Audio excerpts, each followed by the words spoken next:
Hello all. A popular axiom in computing circles is it's always DNS. Well, on Monday it became a painful reality for much of the internet as the Amazon Web Services, AWS, US East 1 fell victim to domain name service issues, or DNS. And this took much of the internet down with it.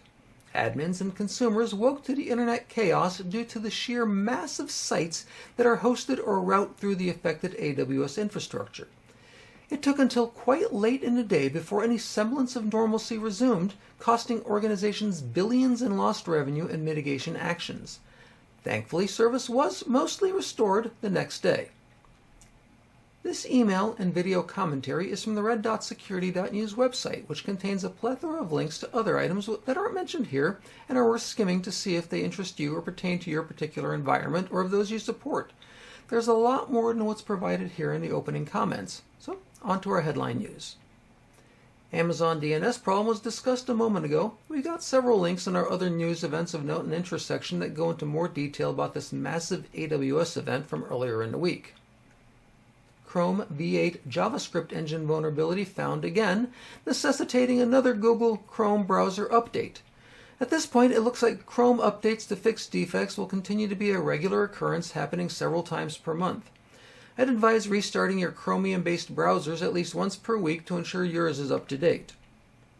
CISA added a large number of items to their KEV, or Known Exploited Vulnerabilities catalog, this week, including a Microsoft SMB, or Server Message Block defect that enables privilege escalation and is under active attack. The latest October Patch Tuesday update mitigates this particular flaw. Oracle October 2025 patch updates addresses 170 CVEs. Some of these are critical and under active attack. E-Business Suite has another component that has a hole large enough for a truck to drive through, enabling full browser takeover. And Oracle VirtualBox has similar defects that need to be patched. Hopefully, you have a paid Oracle subscription if you're using these products, because most of the patches are behind a paywall. Windows Software Update Server, or WSUS, from Microsoft has a critical defect that allows remote code execution. This was patched via the October patch cycle. Unfortunately, that proved ineffective, necessitating an emergency patch that is now available. And aside from applying the patch, the only mitigation is to turn WSUS off completely. If you can't apply the patch, turn it off. China claims NSA hacked its national timing systems using 42 special cyber weapons. This is the pot calling the kettle black.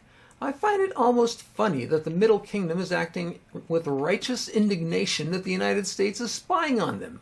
And in another interesting twist, I can't help but wonder if the 42 special cyber weapons aren't alluding to the question that Deep Thought was pondering in The Hitchhiker's Guide to the Galaxy. Over 50% of the internet is now AI slop is an article that caught my attention. Not because of the percentage number, but because of the use of the word slop. I'm seeing this bandied about like some sort of new in thing to say to appear hip, and I see pundits labeling something AI slop simply because an AI was used to contribute to the item being reviewed. That's ignorant and myopic. If the content is valid and informative, then whether an AI contributed to it is immaterial. Rate content on its own merit, not on the authorship. Festivities and commemorations for Halloween, Harvest Festival, All Hallows Eve, All Saints' Day, and Reformation Day will be held at the end of this week. Expect there to be lots of treats, clowns, ghouls, goblins, pranks, prayers, and introspective reflection. And on the cybersecurity front, which feels like the aforementioned calendar items pretty much every day, you can also expect lots of treats, clowns, ghouls, goblins, pranks, prayers, and introspective reflections as well. Keep the shields up.